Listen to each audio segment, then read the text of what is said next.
Escúchame. Cierra tus ojos pronto. Alguien está en la ventana o llamando a la puerta. O quizás no. Se oyen ruidos en casa. ¿Escuchaste? ¿Hay alguien a tu lado? La silenciosa noche todo lo esconde. Él está cerca. Y me pregunto, ¿qué se rompe en el alma de un hombre para llegar a matar? ¿Qué ha ocurrido en su corazón para cruzar los límites del tabú ancestral? ¿Qué lo ha conducido al Día de Autos? Les habla Francisco José Fernández Cruz Sequera y les doy la bienvenida a este programa en el que recorremos la naturaleza del crimen y del criminal. Comenzamos.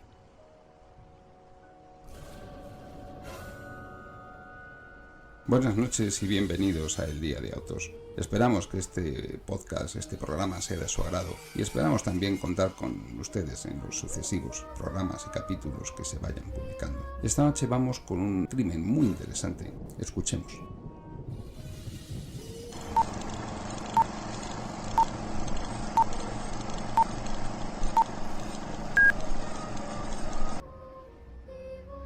En 1906 alcanzaba un gran éxito de difusión el nuevo diario fundado en 1903, con el seguimiento del último crimen de una serie de 6, conmocionando a la España de la Restauración. El ABC era un periódico que, además de defender la monarquía, mantuvo desde su fundación y hasta la Guerra Civil una especial dedicación a la crónica de sucesos como elemento diferenciador frente a sus competidores más centrados en la opinión y crítica política. El caso fue muy seguido por la prensa sensacionalista de la época, en la que iban informando, entre otras cosas, del intento de fuga de la cárcel, la huelga de hambre del Opera, o del juicio celebrado a partir de marzo de 1906. Desde este momento, la leyenda e historia sobre el francés y su huerto se hicieron enormemente populares. La prensa alimentaba fascinada el relato de los hechos con atención al detalle sangriento y a la deriva melodramática. Los folletines de la realidad se leían en todos los cafés, bautizados rápidamente con nombres sonoros que prendían al momento en el público. Pero fue gracias principalmente a la difusión del diario ABC que los crímenes conocidos como los de El Huerto del Francés estén considerados a día de hoy como el primer caso mediático de crónica negra en la España de inicios del siglo XX, quedando tan fuertemente impresionados en la memoria de la sociedad hasta el día de hoy, acuñando expresiones populares que han quedado como lugares comunes en el vocabulario de la sociedad española. La afirmación de llevarse a alguien al huerto, cuando se convence con engaños y tretas a alguien para que actúe conforme a nuestros deseos o incluso obligándolo a ir en contra de sus intereses. O la segunda expresión de esto va a terminar como el huerto del francés, que cobró nueva actualidad entre nuestros políticos de la tan alabada y manoseada transición, a los que llegó a través de la película de Paul Naschy, de estreno en el momento, haciendo referencia a que las cosas podrían desembocar en tragedia. Pero en 1906 alcanzaba un gran éxito de difusión el nuevo diario fundado en 1903, el ABC. Tanto que incluso en la década de los años 30, al estadio de fútbol del Racing de Santander se llamó el Huerto del Francés, debido a que el equipo se mostraba imbatible y enterraba a todos los equipos contrincantes que allí jugaban. La historia fue así. Andrés Aldige Montméjat, conocido como el francés por ser natural de la localidad gala de Équin, y su cómplice, José Muñoz Lopera, eran dos vecinos del pueblo de Peñaflor que entre 1898 y 1904 asesinaron a martillazos a 6 personas. El primer asesinado fue José López, natural de Jaén, que tuvo lugar en 1898. El último, el único que se investigó y por el que fueron descubiertos, fue el de Miguel Rejano Espejo, natural de Pasadas, Córdoba, que tuvo lugar en 1904. El fin que perseguían era robar a los incautos que se acercaban a probar suerte en su casa de juego ilegal tras haber realizado buenos negocios con la venta de sus productos agrícolas y ganaderos. El método solía ser siempre el mismo. Lopera era el gancho.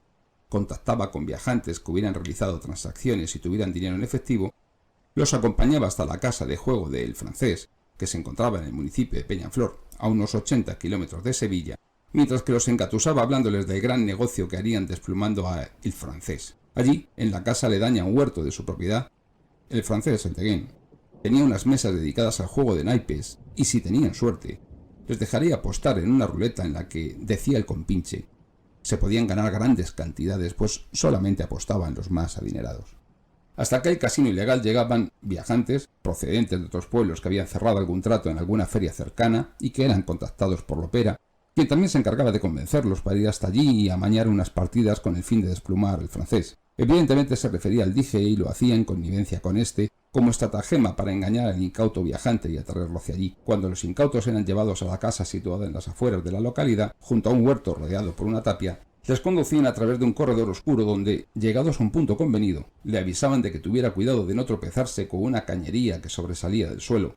Cuando la víctima agachaba la cabeza para ver el obstáculo en medio de la oscuridad, le golpeaban con una barra de hierro la que habían bautizado como el muñeco, y lo remataban con un martillo acabado en punta con el que le trepanaban el cráneo.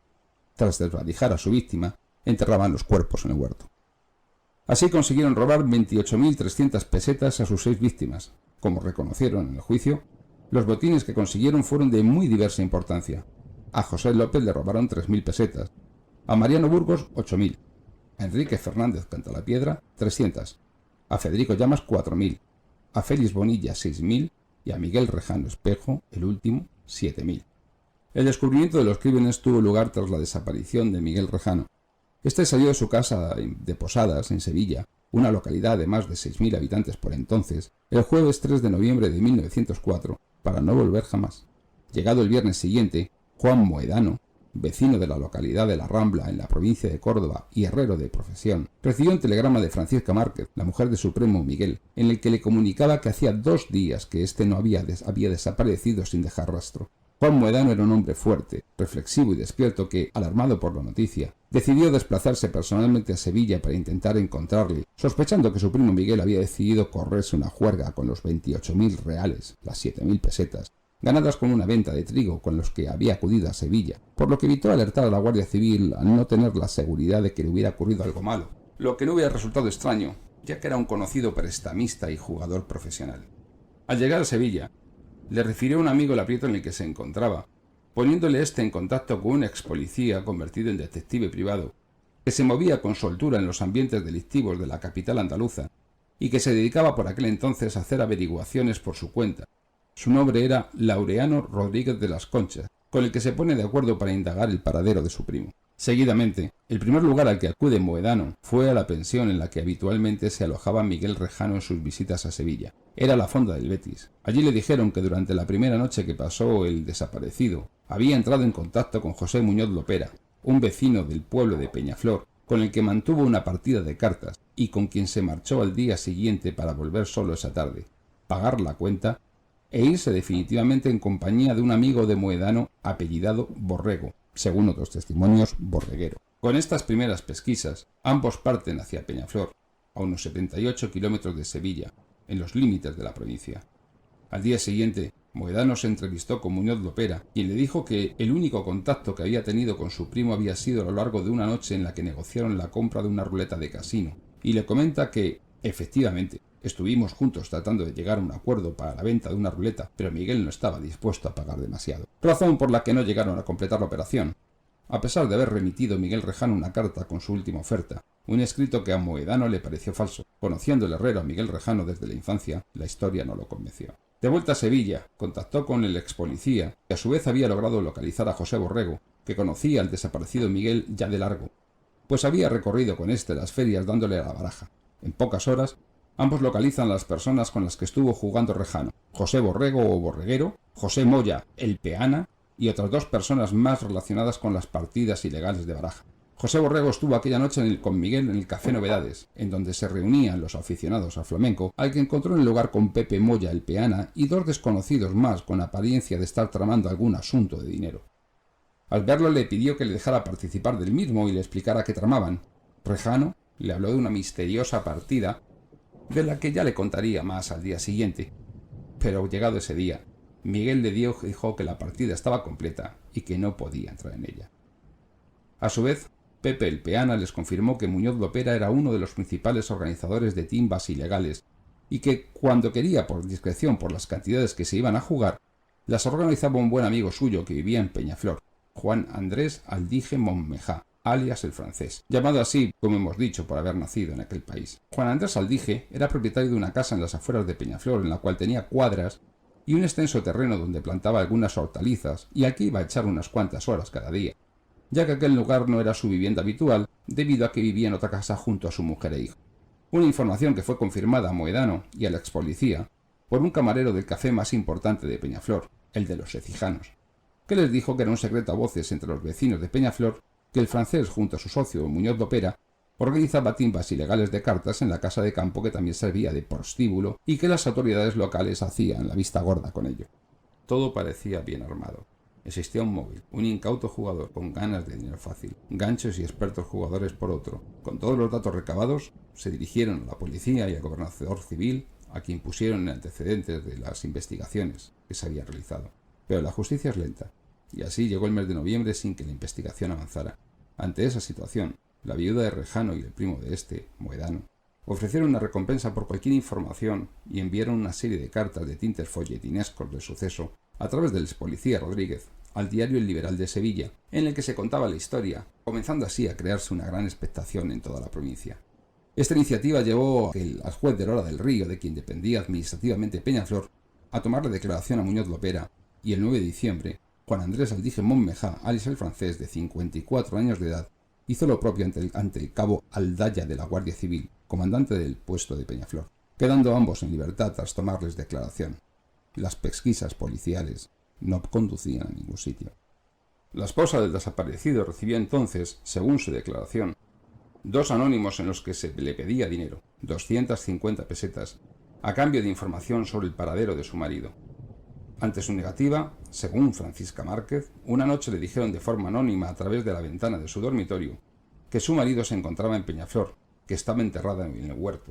Este episodio novelesco se demostró después que fue una artimaña del expolicía Rodríguez para forzar la búsqueda del cadáver en el huerto. La argucia dio resultado y Moedano fue autorizado a realizar él mismo la diligencia en presencia del cabo de la Guardia Civil. Para ello ideó un sistema muy ingenioso que consistía en introducir una vara de acero que él mismo afiló y preparó en su herrería hasta 1 metro de profundidad, para luego extraerla y olerla. Para cuando se tuvo noticia de la decisión de investigar el huerto, el Francés ya había huido. Este huerto tenía una extensión de unas 2 fanegas, algo menos de 1,5 hectáreas, y estaba cerrado por altas tapias de ladrillo, sin puerta alguna que permitiera el acceso si no era a través de la casa. Tenía naranjos, limoneros y olivos, y se adornaba con jazmines y rosales. El 14 de diciembre de 1904 comenzó la búsqueda, facilitada por las recientes lluvias que ablandaron la tierra. Tras remover el lugar a lo largo de toda la jornada, cuando estaba a punto de anochecer y se disponía a marcharse, Moedano tuvo la corazonada de catar el suelo al pie de unos granados junto a la zona en la que estaban las conejeras, y al extraer la vara, el olor que percibieron fue inconfundible. Les golpeó en la nariz el fuerte hedor de la cadaverina. Decidieron no perder el tiempo, y en plena noche, a la luz de unos faroles de carburo, tomaron los azadones comenzando a excavar, hasta encontrar un cráneo descarnado que presentaba un fuerte golpe en el temporal derecho que estaba fracturado. Comprendieron entonces que aquello era un cementerio clandestino. Ante ese descubrimiento, el juez decidió autorizar una excavación de todo el huerto, por lo que continuaron con las labores de excavación, y entre las tomateras hallaron 2 cadáveres más. El de Rejano salió en 4º lugar, junto a los naranjos, y el 19 de diciembre se encontraban los 2 últimos cuerpos de quienes se encontraron la muerte en el huerto del Francés. Todos los cuerpos presentaban como causa del fallecimiento un fuerte golpe en la cabeza. En total, se habían descubierto 6 cadáveres. Los de José López Almela, el de Benito Mariano Burgos, el de Enrique Fernández Cantalapiedra, el de Federico Llamas de la Torre, el de Félix Bonilla Padilla y, por último, el de Miguel Rejano Espejo. Juan Aldije y José Muñoz Lopera fueron detenidos el 16 de diciembre de 1904. Y además se dictaron órdenes de prisión contra su hermano Manuel Muñoz Lopera, que resultaría inocente, y contra Víctor Aldije, hijo del Francés, quien también resultaría inocente. La Guardia Civil prendió a Lopera y a la segunda esposa de Aldije, Eloísa o Elvira Menéndez o Meléndez, que con ambos nombres y apellidos se la refleja en los diarios de la época. Aunque el francés se las había arreglado por ir a Portugal, al conocer por los periódicos que su familia estaba presa, decidió regresar a Peñaflor y entregarse, alegando que volvía para demostrar su inocencia y la de sus familiares. En los interrogatorios ante la Guardia Civil, admitió tener conocimiento de las partidas ilegales y saber que Lopera y sus compinches habían matado a algunos jugadores, pero que no denunció en ese momento por miedo a Muñoz Lopera, al que culpó de ser el autor intelectual de los crímenes. Ambos confesaron que el móvil era económico, que era Muñoz Lopera quien engañaba a las víctimas que, con ánimo tramposo, pretendían quitar el dinero a Juan Andrés Aldige, el francés. Ya prestando declaración ante el juez instructor en el juzgado de Lola del Río, Aldige relató el modus operandi que seguían.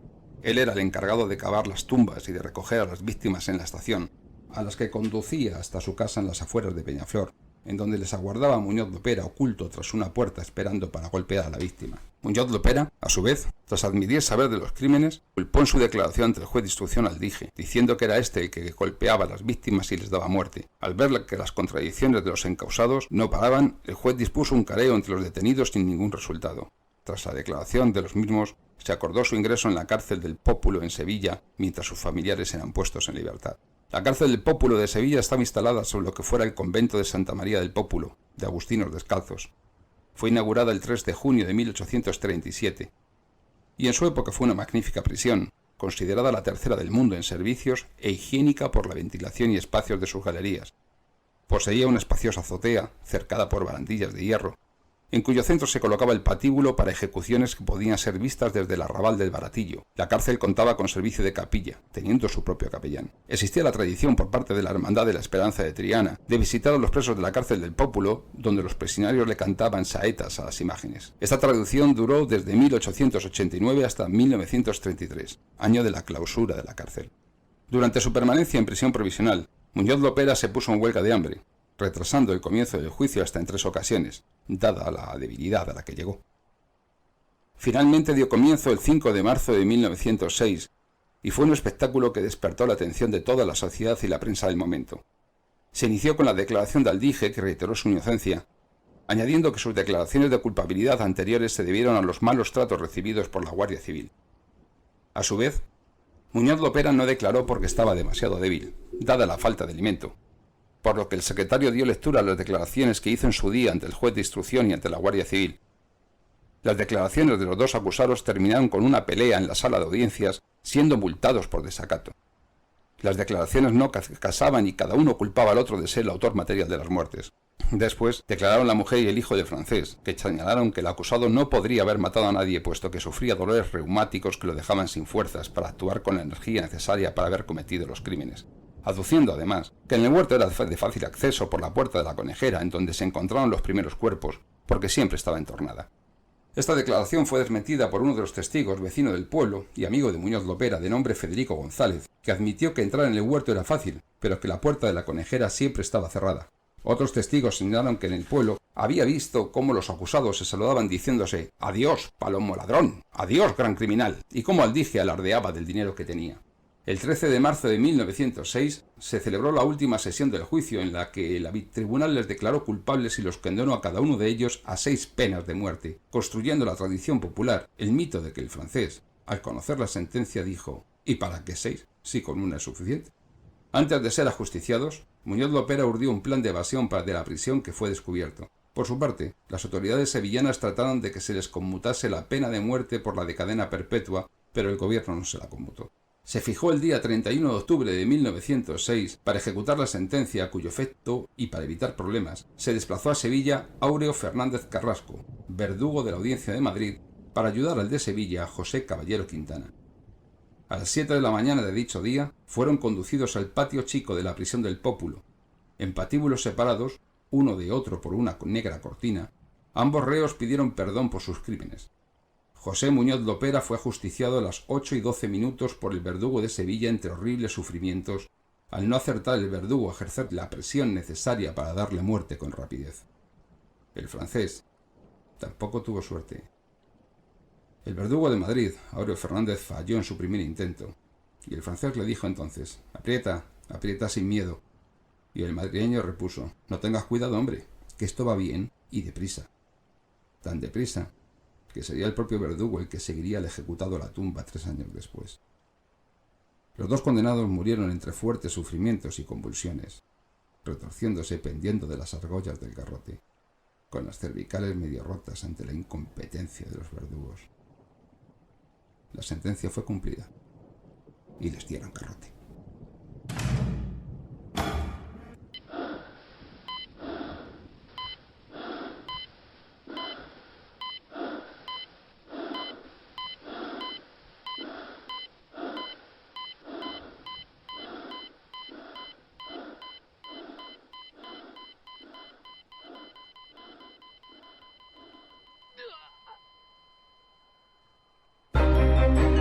Cuando tienes un problema o necesitas asistencia jurídica, no buscas soluciones estereotipadas. En Sequera Abogados privilegiamos la atención personal e inmediata. derechopenal.es. Llámenos al 91 770 86 33 o venga a vernos a la calle Orense 27, escalera A, quinto izquierda, junto al Paseo de la Castellana. Sequera Abogados, ética profesional y experiencia a tu servicio.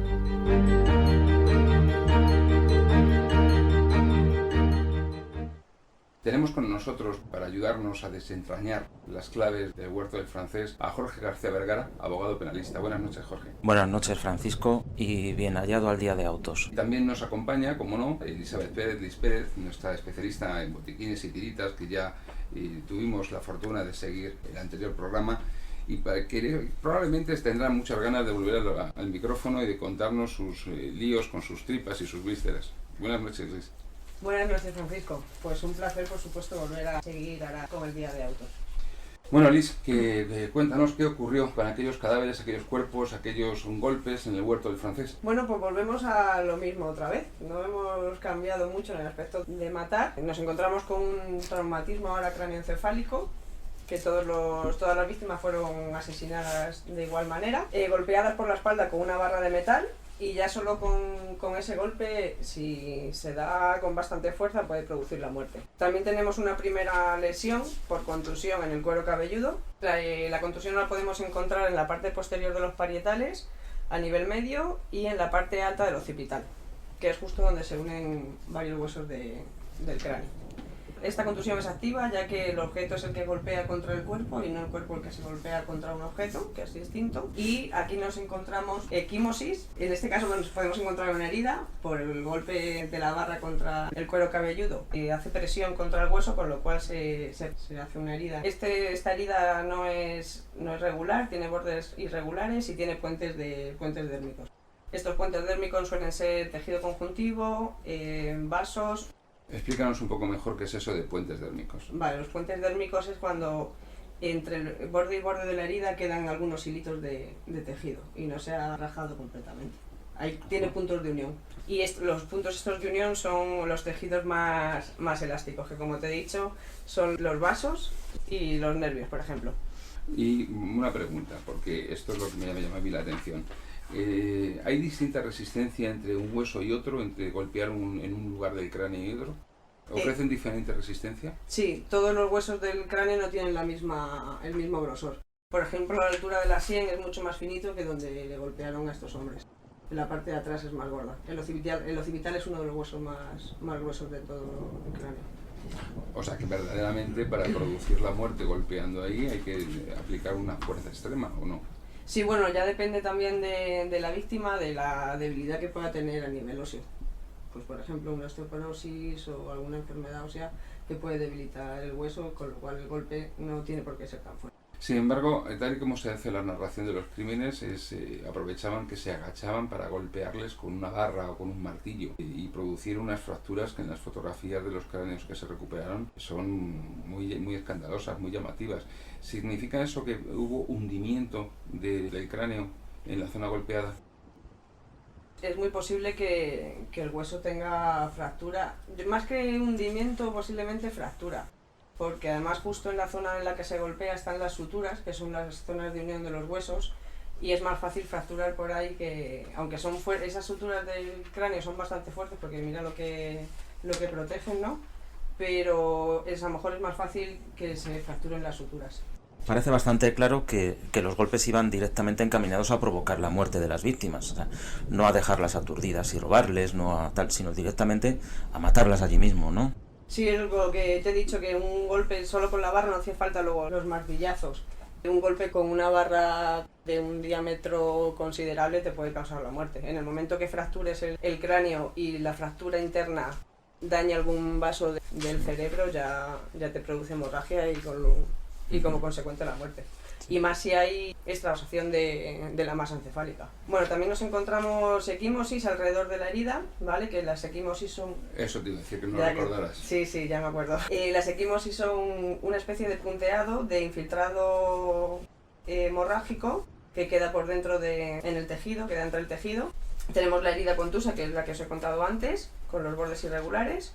Otro hallazgo que nos encontramos cuando se golpea con una barra en el cráneo, con una barra o con cualquier otro objeto, a la hora de hacer la autopsia, es el golpe y el contragolpe. Que eso quiere decir que tenemos unos hallazgos en la zona del golpe y lo que pasa es que el cerebro bascula y choca en la pared posterior justo enfrente donde se ha dado el golpe. Es decir, que en la zona del frontal, si son golpeados por la espalda, en la zona de los lóbulos frontales del encéfalo nos encontraríamos una hemorragia interna, meninges del... Meninges. Sí. Aclara eso. Es un tejido bastante... Bueno, hay 3 meninges, ¿vale? Y una de ellas es la que está más pegada al cerebro, que es en la que se producen estas hemorragias que te he comentado. Ya, ¿pero qué son las meninges? Vale, es tejido conjuntivo que protege al cerebro. Como un saquito. Sí, como un saquito, envuelve... Es decir, el cerebro viene dentro de un saquito, así como de una telilla, sí. Y eso son meninges. Sí, eso es. Pues nos lo explicas así, nos enteramos. Y además, los que no sabemos de estas cosas. Y además transporta el líquido cefalorraquídeo también por dentro. Es decir, que es una bolsita que lleva el cerebro dentro con un poco de liquidillo. Claro, para que no se pegue, eso es, para que no se pegue a las paredes y el cerebro está como flotando un poquito. Entonces, ahora nos lo vuelves a repetir para que yo, que soy bastante lento, lo entienda bien. Entonces, ¿qué es lo que pasó con el golpe? ¿Qué hace que se mueva el cerebro? ¿Que choque con qué? Claro, con la parte frontal de la cabeza. Si el golpe fue recibido por detrás, el cerebro bascula y da en el hueso frontal.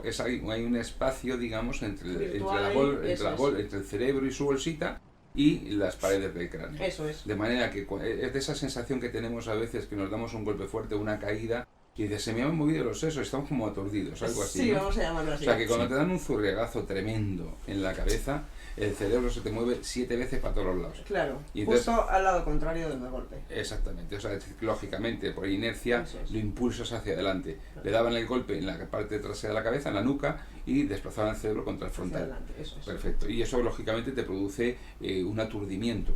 Sí. Ya, al margen de la lesión, del impacto sobre el cráneo, al margen del traumatismo, al margen de la hemorragia o de la ruptura de la piel, de la dermis, te produce lógicamente un shock, un traumatismo, que es de esas veces que dices, me he quedado como tonto, ¿no? Claro, por el movimiento que se produce en el por cerebro. Ese movimiento. Es como cuando vas al parque de atracciones y subes en la lanzadera, que notas así las vísceras que suben y bajan, pues esto es exactamente igual. Es exactamente igual, ¿no? Sí. Lo has explicado muy bien, Liz. Muchísimas gracias. Para todos los públicos.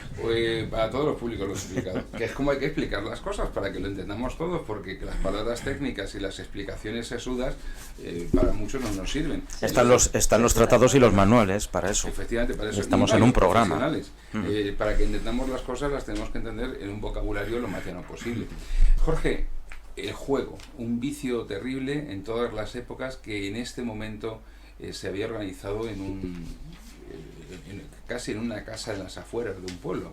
Sí. ¿Qué ocurría con el juego en la España de la época? Ha estado prohibido muchos años, ha estado permitido otros muchos.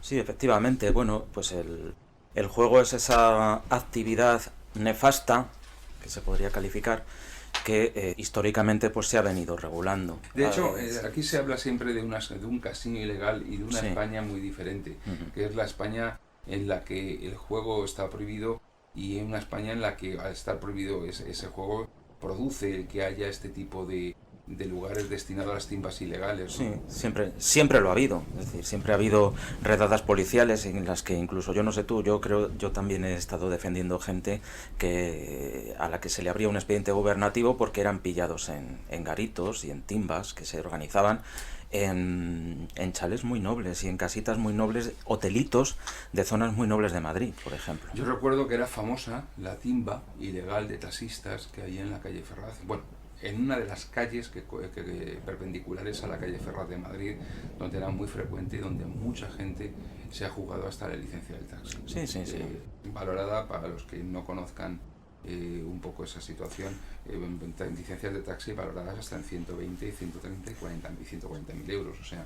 Sí, yo puedo decir muy importantes. Yo puedo decir que mi escasa afición al juego puede que venga de muy antiguo, incluso de mucho antes de estos crímenes que estamos narrando, porque un tatarabuelo mío había sido tesorero de la reina Isabel. Y Tesorero de la reina Isabel II. Isabel II cobraba en oro. De mediados del siglo XIX, ¿no? Sí, cobraba en oro y bueno, este señor pues se dedicaba, es lo que circula en la familia, este señor se dedicaba a jugárselo. Y llegó a perder hasta un palacete en Alonso Martínez con el juego. Pues qué vicio, ¿no? Sí, menos mal que no me lo ha transmitido a mí. Jorge, homicidios, asesinatos, un solo asesinato, un asesinato continuado. Bien, vamos a hablar de unos hechos que ocurrieron entre 1898 y 1904. En esta época pues estaba vigente el Código Penal de 1870, el que había surgido a raíz de la Gloriosa. Y entonces pues este Código Penal pues ya comprendía claramente las figuras del asesinato separadas del homicidio. Está clarísimo que estábamos ante 6 asesinatos, uno tras otro, pero vamos, de manera descarada.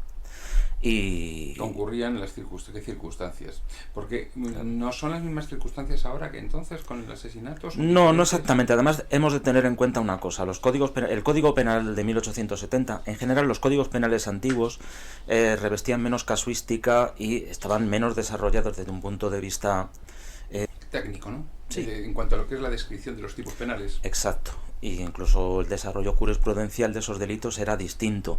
La forma en que se llevaban los juicios era distinta. Se trataba de que, por ejemplo, en esta época existía el juicio con el Tribunal del Jurado.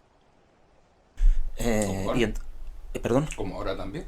Sí, pero era distinto, porque el juicio con el Tribunal del Jurado era la fórmula que yo considero ideal, que era la del jurado escabinado. Es decir, estaba compuesta por 12 personas, no como tú y como yo, porque nosotros no podremos ser nunca jurados. Por ejemplo, como Lis, que sí podría ser jurado. Y por 3 magistrados que formaban la sección de derecho. Y entonces el jurado popular, las 12 personas son las que respondían un cuestionario. En algunos casos eran pues de decenas de preguntas, si sí o si no. Y entonces de ahí se determinaba si la persona era culpable o era inocente.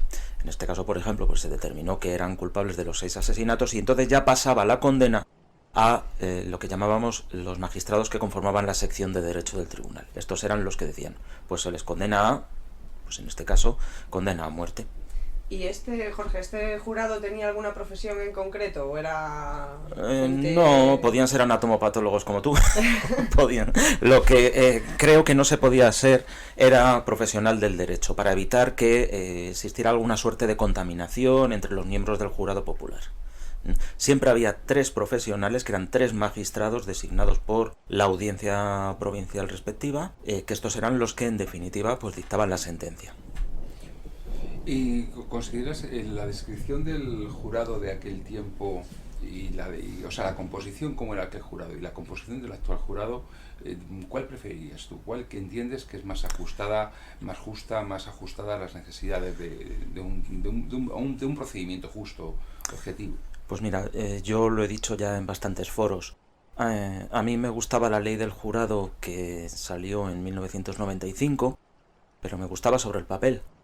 De 1995 a ahora ha habido bastantes casos en los cuales la institución del jurado, en la forma que tenemos, que es la de personas legas en derecho exclusivamente, que tienen que dictaminar acerca de la inocencia o culpabilidad de un acusado, ha fracasado en muchos casos. Y en muchos casos ha fracasado hundiendo, arruinando la vida de las personas sometidas al enjuiciamiento. Por lo cual yo lo que he mantenido de un tiempo a esta parte es que la fórmula del jurado escabinado, jurado mixto, para que lo entienda la gente, ¿no? Compuesta por jueces legos y por jueces profesionales, es la fórmula ideal. Yo he llevado juicios con jurados en los cuales luego, hablando con el presidente del tribunal del jurado, me decía, si esto hubiera sido llevado por magistrados, el resultado habría sido bien distinto. Y no es por una cuestión corporativa, es por una cuestión de que a veces a los jurados se les está exigiendo cosas que no les son exigibles, ¿no? Conocimientos muy detallados acerca de hechos y acerca de circunstancias. Liz, en cuanto a los martillazos, ¿qué me cuentas? Porque también, además de los golpes con esa especie como de garrote o de porra o de palo, los golpeaban con un martillo. explícanos esto. ¿Cuál es la finalidad? Porque entiendo que qué sentido tendría después de un impacto tan grande de liarte a martillazo. Claro, yo creo que un poco el no saber si ha caído muerto o no, aprovechan para darle un martillazo y rematar y asegurarse que no se levanta. Es muy probable que si el impacto con la barra ha sido fuerte, como te he dicho antes, le haya causado la muerte. Y si no, el martillazo con la perforación del cráneo, con pérdida de masa encefálica y rotura de vasos, le causa la muerte sí o sí. Aquí tenemos unos vasos muy importantes también, que son los que irrigan el cerebro. Y una pérdida de sangre a este nivel es mucho más importante, por ejemplo, que una pérdida de sangre en un brazo. Depende a qué altura también del brazo, pero en la parte del cráneo es muy importante, es vital, vamos. ¿Crees que estas personas que fueron asesinadas fueron enterradas en algo vivas? ¿Alguna de ellas pudo enterrarse agonizante o en estado comatoso? ¿O por el contrario es algo que lo más probable es que estuviesen muertas y fallecidas al momento de ser enterradas? Por lo que hemos estado leyendo del caso, tiene pinta de que 100% cuando los han enterrado estaban muertos. Asegurarse después de darle con una barra, de perforarle el cráneo con un martillo con punta, eso tiene mala pinta. Tiene mala pinta, ¿verdad? Sí, eso... Vamos, eso es muerte segura. Y una pregunta, lógicamente, porque cuando se encuentran los cadáveres se encuentran en pasado el tiempo y yo creo que eso no se podría determinar. ¿Pudo haber más pérdida de masa craneoencefálica? ¿Con los espantos del martillo? Sí. Claro, sí, en el momento que perforas, rompes las meninges, sí, que son después del cráneo lo que protege al cerebro. Y como se dice vulgarmente, se desparraman los sesos. Tal cual. Tal cual, sí, literal, ¿no? Claro, porque por presión salen. O sea, y además sí, una vez que introduces el martillo, cuando sales también se queda pegado parte del cerebro, el martillo. Sin embargo, hemos visto, por ejemplo, intervenciones quirúrgicas muy antiguas, hechas con rudimentos, de forma muy rudimentaria, en el que hay trepanaciones, y sin embargo no se produce esa pérdida de masa.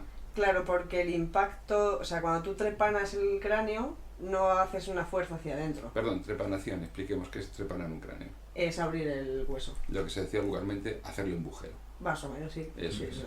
Claro, y se usa una sierra o un escoplo y un martillo de tal manera que tú no llegas, solo rompes el hueso, no llegas a tocar las meninges o las tocas pero con instrumental. No produces una presión hacia adentro. Ajá. Sencillamente lo que haces, digamos, es como si fuera cuartear el hueso, retirar un cuadrito o un círculo y acceder al interior. Claro, con lo cual, por decirlo de alguna manera, la presión del cerebro sigue teniendo la misma.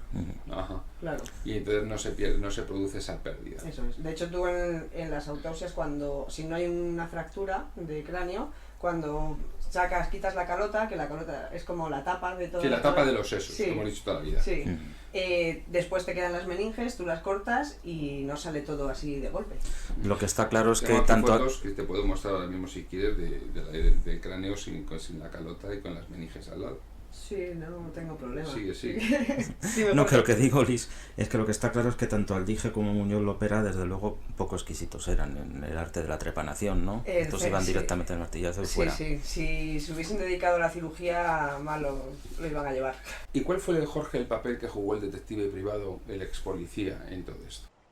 Bueno, la figura del detective privado era una figura relativamente incipiente en la época en la que se desarrollan estos hechos y en la época en la que interviene esta persona, Laureano Rodríguez de las Conchas.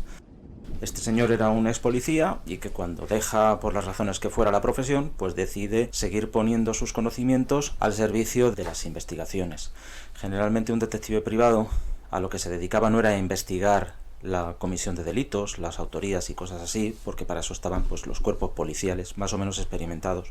Se dedicaban pues a demostrar infidelidades, a localizar personas desaparecidas, cosas así. Y probablemente el germen de la intervención de Laureano Rodríguez de las Conchas es precisamente ante la desaparición de la última de las víctimas. Llama la atención que fuera solo la última de las víctimas la que despierta las sospechas y la que suscita una investigación, ¿no? Cierto. A mí me llamaba mucho la atención. Son 6 asesinatos cometidos durante 6 años y aquí nadie da razón del paradero de las víctimas, ni nadie aparentemente se preocupa por el paradero de las víctimas. Puede que a lo mejor se denunciara por algún familiar y quedase archivado porque no se les encontrara, etcétera, etcétera. Pero también estamos hablando de víctimas que son viajantes, personas que se mueven de un lado a otro, personas que pueden o no tener arraigo familiar. Que no se les podía triangular con el móvil, por Efectivamente, ejemplo, que no claro, tenían esas tarjeta cosas de crédito a utilizar en un hotel de carretera, claro, que esas no cosas paraban no en la existen. gasolinera a echar gasolina con la tarjeta de crédito. Que aparecían un buen día el rastro era claro. impensable en un lugar desconocido donde no aparece ni su cuerpo ni su cadáver. Sí. Pues claro, la desaparición se perdía en el olvido, como diciendo, bueno, pues se marcharía a América, ¿no? O no volvería, o se fugaría, yo qué sé. Sí, o lo último que se podían pensar es que aparecerían en el huerto del Francés. Pero eso también tratando de jugarse los cuartos, los muy incautos pensando que iban a conseguir grandes cantidades de dinero, y bueno, pues al final lo que conseguían era... También denota cómo ha cambiado la sociedad en una dirección, que es el mayor control sobre las personas que se tiene hoy día y la reducción del ámbito de libertad individual. Sí. En aquel entonces había muchísimo más libertad individual que ahora, ¿no? También muchísimo más riesgos, como siempre. Sí. Efectivamente. Y eso ha cambiado. Y luego dices, bueno, que eran personas que morían en esas timbas. Hay una animosidad clarísima y legal, que es la de engañar en las propias víctimas. Las propias víctimas van a desplumar a un francés, a un incauto, claro, con trampas y demás para quitarle su dinero. Sí, esto históricamente se ha producido muchas veces. Cuando tú ibas a la Puerta del Sol, por ejemplo, o a lugares, a ágoras muy conocidas, y veías a los trileros. Los trileros eran personas que aparentemente se dejaban engañar. Entonces llegaba el incauto, y entonces al incauto pues le rodeaban otras personas que decían, fíjate, a este le puedes sacar, no sé qué, y entonces a las primeras le sacaba, luego terminaba desplumado, ¿no? ¿Y de qué te ibas a quejar si a ti, a lo que te habían dirigido, era a engañar a ese tío, al que luego te había desplumado a ti? Bueno, otra cuestión que nos llama la atención es la cuestión de la cárcel del Pópulo, que según se dice era un modelo que estaba considerada la tercera del mundo en servicios y que era un modelo de limpieza, de higiene y de salubridad.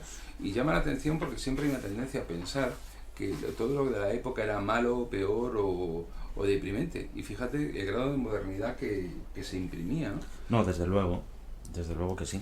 Hombre, no la quisiera yo para mí en estos tiempos, pero vamos, que para los tiempos que estamos hablando, pues sí reunía unas condiciones hasta humanitarias. Claro, modernas. Podemos describirlas de modernas, la tercera del mundo, ¿no? Oye, otro dato curioso, Liz. El cuñado, una varilla, va haciendo catas en el suelo y le da el olor de la cadaverina. ¿Eso es posible? Soy joven y a mí eso yo no lo he escuchado nunca, y cuando lo leí me sorprendió muchísimo, la verdad, me resultó muy curioso, porque no sé hasta qué punto, evidentemente la muerte, como hemos dicho alguna vez, huele, hasta qué punto tú metes la varilla a tal profundidad y luego la sacas arrastrando por toda la tierra y sacas la varilla ahí como si fuese la de un jamón y huele a cadáver. No lo sé, no lo he hecho nunca. Evidentemente ahora los procedimientos no se hacen así. Bueno, ahí en la universidad podéis sacar alguno del depósito, lo enterréis en el jardín y probéis a ver con una varilla. ¿No habéis dicho nunca eso de aquí huele a muerto? Sí, y otro claro, diciendo, pues yo no he sido. Sí, pero no he visto nunca a nadie un palo por ahí pinchando. Me comentaba Liz fuera de micrófonos que ya habitualmente cuando termina una autopsia se tiene que meter en remojo, pegarse una buena ducha porque apesta muerto. Sí, es el olor de cuando haces una autopsia o cuando... El olor de muerte. De algún podrido, de algún putrefacto, es horroroso, se te impregna, además de que tú ya te lo llevas metido en la nariz, que te piensas que no, a lo mejor no hueles, pero tú ya vas ahí con el olor, se te pega a la ropa, a la piel, al pelo, a la grasa. En general cualquier cosa podrida con la que contactas siempre te deja ese olor. O sea, yo desde luego no he tocado nunca un muerto en ese estado, O sea, he besado a familiares y a amistades y todo eso que estaban muertos, eso no me da ningún tipo de reparo, esto es más un reconocimiento. Pero por ejemplo, la cosa más asquerosa que he tocado en mi vida ha sido una patata podrida. No había manera de quitarse ese olor. Pues imagínate si es un ser vivo. Jorge, premeditación, alevosía, ¿qué circunstancias se dan estos crímenes? Ambas. Bueno, y alguna más, nocturnidad. Bueno, sí,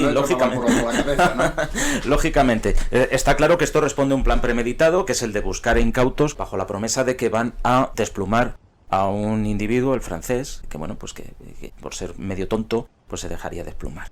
Entonces, esto ya responde a un plan premeditado, que es cuando llegan al lugar de los hechos, sabe cada uno lo que tiene que hacer, sabe qué papel tiene que adoptar. De manera que lo que hacen es ejecutar su plan, lo ejecutan por la espalda, además le hacen agacharse, pues como si se hubiera caído algo para recogerlo, se hacen agacharse, con lo cual se están asegurando total y absolutamente que van a cometer el delito sin riesgo para ellos mismos. Premeditación o alevosía, pues es que más claro que el agua clara, Francisco. ¿Y algún detalle de la propia, por ejemplo, el robo? ¿Podríamos unir el robo al asesinato o homicidio? ¿Se penaría por un delito, por dos, en entonces, ahora, cómo sería? ¿Cuál es la diferencia? No, vamos a ver, el robo con homicidio yo creo que es de códigos penales posteriores. Estamos hablando del Código Penal de 1870, en el cual define con bastante claridad las conductas y se van directos a la calificación como asesinato. Ignoran el robo, entonces, no sé, no lo penan. Bien, es que ya el asesinato lo comprende todo, y en este caso hay 6 asesinatos y hay 6 condenas a muerte que se comen una tras otra. O sea, eso parece bastante claro. No hubo indulto, Jorge, en este caso. No hubo piedad, no se apiadó el gobierno de ellos. Realmente, ¿a qué crees que fue debido el que no se les reconociera ese beneficio del indulto? Bueno, pues porque en aquella época tampoco se concedían tantos indultos para delitos tan execrables como estos. Son delitos son continuados, se fueron continuando durante 6 años y no lo merecía. El ministro de Gracia y Justicia en aquel tiempo pues no lo estimaba, y el Consejo de Ministros pues no lo estimaba oportuno. Liz, y se encontraron 6 cadáveres enterrados en el huerto de la casa. Eso es, cubrieron gracias a Miguel, que fue el último asesinado. De entre el primer cadáver, la primera víctima... Bueno, más que gracias a él como consecuencia de que le mataron. Sí, como consecuencia, sí. Con esto de que los muertos hablan, ¿verdad, Liz? Ya. Hablan y hasta caminan y llegan a avisar, ¿no? El primero fue en 1898 y luego se descubrieron en 1904, con lo cual desde el primero al último, al sexto, hubo 6 años de por medio. A que encuentran es a Miguel, que es lo que hemos hablado de la varilla que le huele a muerto. Cadaverina, muerto. Sí, ese pasa como algo poco más de un mes. En ese nos encontramos con que el cuerpo está en proceso de descomposición y en cambio los otros están ya en proceso de esqueletización. Nos podemos basar en el último.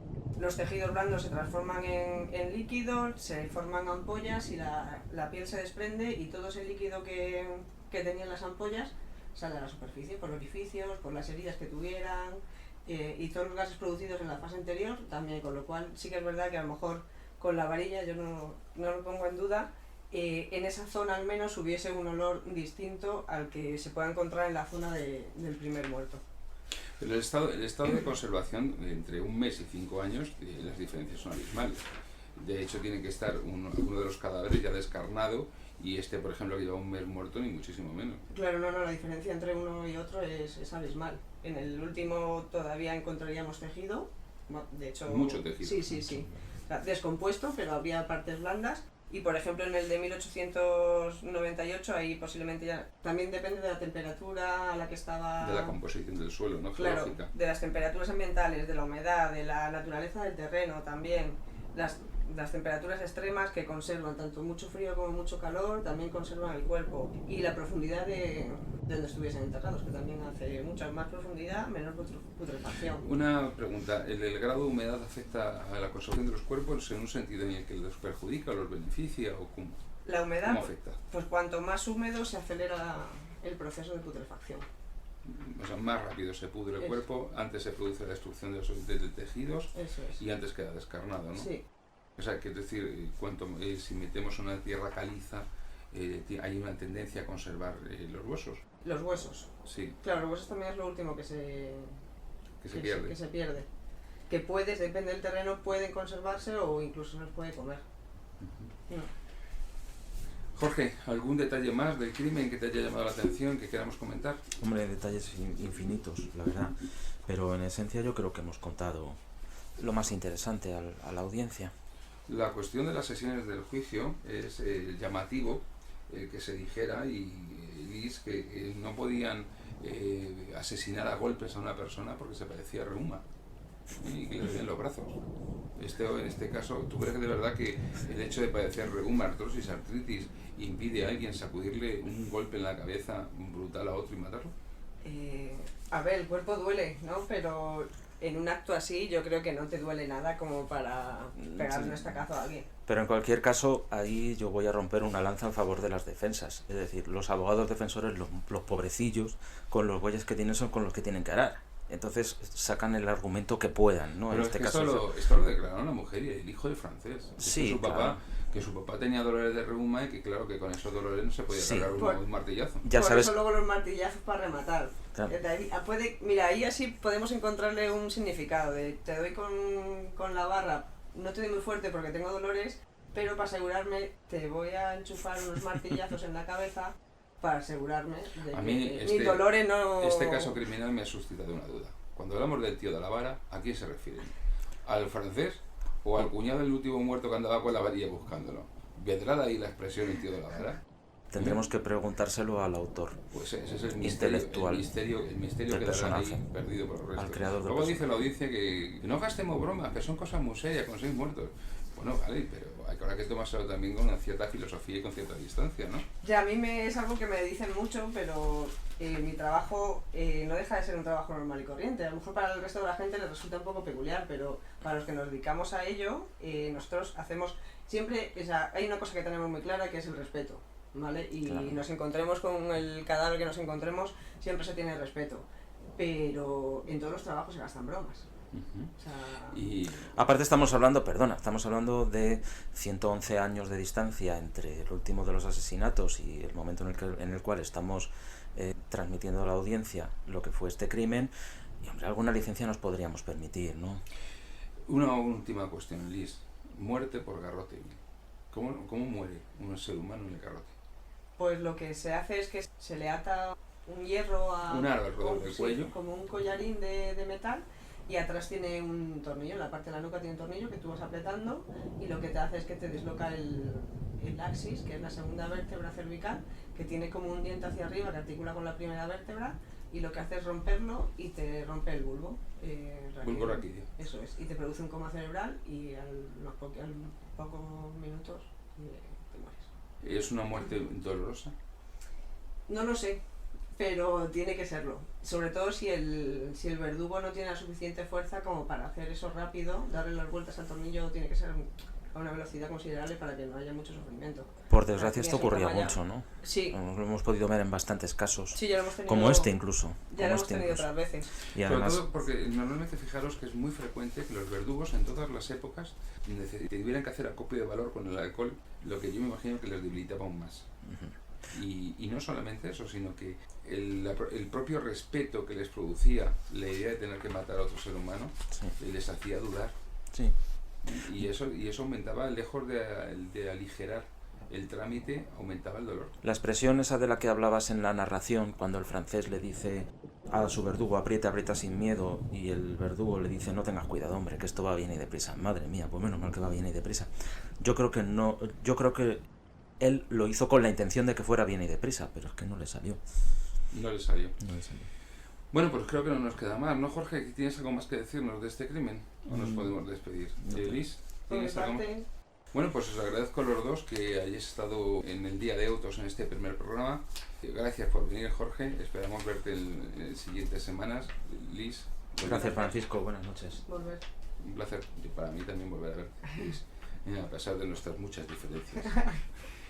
Pues nada más, hasta aquí hemos llegado en este primer programa del Día de Autos, y tan solo recordarles que nos pueden encontrar tanto en la página de Facebook como nos van a ver también en Twitter, y insistir mucho en que se suscriban a mi canal de YouTube, que es donde con más certeza van a poder encontrar nuestros programas, además de en iVoox, y que pueden dirigirse a nosotros en el correo electrónico de diadeautos@gmail.com y sugerirles que adquieran el libro que publicamos en fecha hace unos meses, La Noche de Autos, para lo que se pueden dirigir al correo electrónico lanochedeautos@gmail.com, a Editorial EAS, que probablemente en internet tienen el teléfono, el resto de los datos, o que en las principales librerías, Corte Inglés, Casa del Libro, pueden pedirlo también y adquirirlo.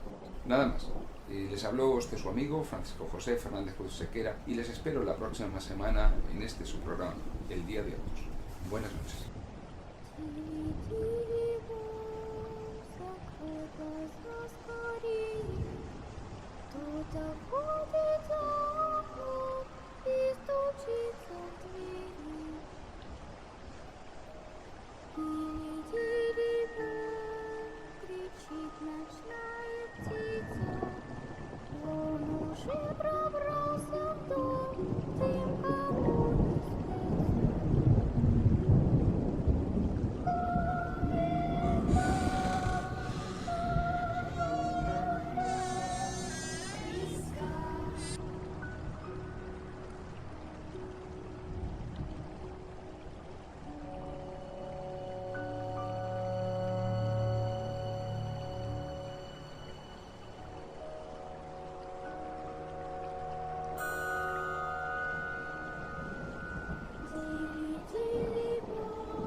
Cuando tienes un problema o necesitas asistencia jurídica, no buscas soluciones estereotipadas.